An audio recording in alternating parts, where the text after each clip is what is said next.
Ó, tá descendo um Fusca e o carro caiu no buraco. É brincadeira, gente. É uma falta de respeito com o cidadão.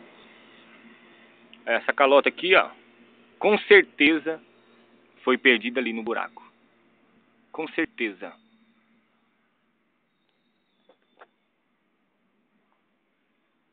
Tá subindo mais carro e tá descendo também. Vamos ver o que vai acontecer.